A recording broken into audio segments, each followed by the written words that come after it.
नमस्कार दोस्तों। आज जिस टॉपिक पे मैं आप सबसे बात करने के लिए आपके सामने आई हूँ वो हमारे किसी बिजनेस से रिलेटेड टॉपिक नहीं है, हमारे व्यापार को तेजी से आगे बढ़ाने का टॉपिक नहीं है। वो टॉपिक है हमारी जिंदगी का, हमारी जिंदगियों को संभालने या बिगाड़ने का। और ये टॉपिक सिर्फ किसी एक व्यक्ति विशेष या किसी एक बिजनेस करने वाले से रिलेटेड नहीं है। ये हर उस लड़की, हर उस लड़के, हर उस युवा के लिए है जो आज के ज़माने में अपनी ज़िंदगी जी रहे हैं। ये हर उस पेरेंट के लिए है जिसके बच्चे एक युवा स्थिति में है, एक एडोलसेंट या फिर एक टीनेजर स्टेज में है, जिनकी चांसेस बहुत हैं कि आजकल के एनवायरनमेंट से उनकी ज़िंदगी काफ़ी हद तक इम्पैक्ट हो सकती है, स्पेशली उस ज़माने में जब सोशल मीडिया हावी है हमारे दिमागों पे, हमारे दिलों पे।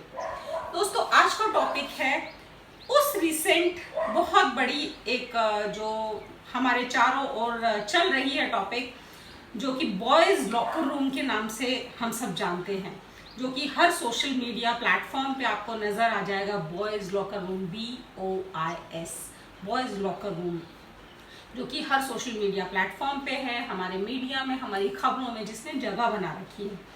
तो दोस्तों, इसमें एक्चुअली कुछ 17-18 साल के कुछ लड़कों ने एक इंस्टाग्राम पे अकाउंट बना करके इंस्टाग्राम ग्रुप बनाया हुआ था अपना, और इस ग्रुप में वो लड़कियों के बारे में इस तरह की बातें करते थे, उनकी बॉडी के बारे में, उनके फीचर्स के बारे में, लड़कियों को रेप तक करने की बातें हो रही थी इस ग्रुप में। दोस्तों, ये जो मेंटालिटी है जो हमारे युवाओं को घेरती जा रही है, ये एक बहुत खतरनाक ट्रेंड है दोस्तों, क्योंकि बातें जब आगे बढ़ती हैं तो वो एक्ट्स में बदल जाती हैं, डीड्स में बदल जाती हैं। पहली चीज़ मैं उन लड़कियों से कहना चाहूँगी जो एक बहुत ही वल्नरेबल स्टेज में होती हैं, कि अगर भगवान ना करे उनके साथ ऐसी कोई अनहोनी बात होती है जहाँ पे उनको ब्लैकमेल करने की बात आती है, जहाँ पे उनको टॉर्चर करने की, एसॉल्ट करने की या रेप जैसी धमकियाँ मिलती हैं, वो चुप ना बैठें। बच्चों, चुप बैठना सबसे बड़ा खतरा है आपके लिए। आपको अपने किसी अपने को, अपने किसी बड़े को, और बड़े को ना बता सके तो अपने किसी दोस्त को, अपने किसी करीबी कॉन्फिडेंटे को ये प्रॉब्लम शेयर करनी चाहिए। दूसरी चीज़, बहुत सारी लड़कियों को लगता है कि अगर मैंने ये बातें बताई तो मेरी बदनामी हो जाएगी, चारों तरफ मेरा नाम फैल जाएगा कि मेरे साथ इस तरह का गलत इंसिडेंट हुआ है। इस डर से भी बहुत सारी लड़कियां नहीं बोलती हैं।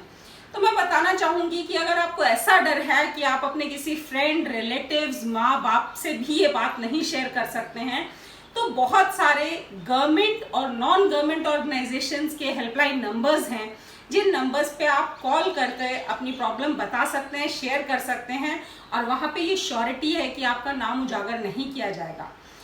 बेटा, जो हमारे देश में लॉ भी है वो यही कहता है कि जो विक्टिम है रेप का या सेक्सुअल असॉल्ट्स का, जो विक्टिम है उसका नाम उजागर करना अलाउड ही नहीं है।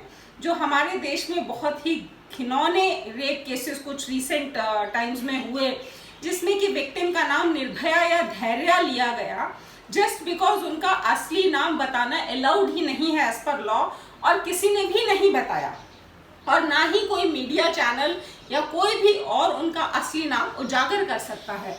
तो आप अपनी बदनामी से ना डरें, आप आवाज़ उठाएं उस चीज़ के खिलाफ जो आपके लिए हार्मफुल है, जो आपके खिलाफ चीज़ें हो रही हैं सोसाइटी में, आपको आवाज़ उठानी पड़ेगी।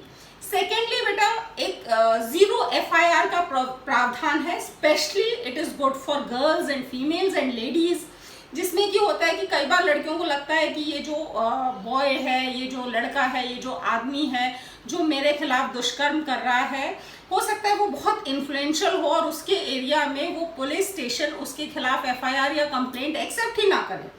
तो 0 FIR का प्रावधान है, हम ऑनलाइन जाके कहीं पे भी उसके खिलाफ FIR करवा सकते हैं, कंप्लेंट करवा सकते हैं। चाहे वो क्राइम दिल्ली में हुआ हो, हम बिहार में भी वो कंप्लेंट करा सकते हैं, और कोई भी हमारी वो कंप्लेंट करने से मना नहीं कर सकता है। तो इसलिए आपको कंप्लेंट करना है, तभी आपकी जो प्रॉब्लम है वो रिजॉल्व होगी बेटा। अगर लड़कियां कंप्लेन ही नहीं करेंगी, छुपा के रखेंगी कि उनके साथ ऐसे दुष्कर्म हो रहे हैं, तो आने वाली ज़िंदगी बहुत प्रॉब्लमैटिक हो सकती है, बहुत दिक्कत वाली हो सकती है।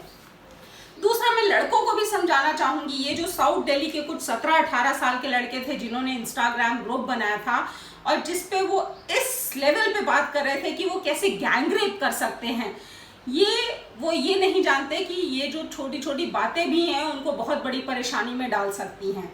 हो सकता है उनकी इंटेंशन गैंग रेप करने की ना हो, लेकिन अगर वो ऐसी बातें भी कर रहे हैं तो ये एक बहुत बड़ा क्रिमिनल ऑफेंस है। और क्योंकि वो 16 साल से ज़्यादा के हैं, वो जुवेनाइल नहीं है, तो ऐसा भी नहीं होगा कि सिर्फ बाल सुधार गृह में थोड़े दिन के लिए भेजा और उसके बाद वो छूट गए। उनके अगेंस्ट प्रॉपर FIR होगी और उन्हें जेल जाना पड़ सकता है।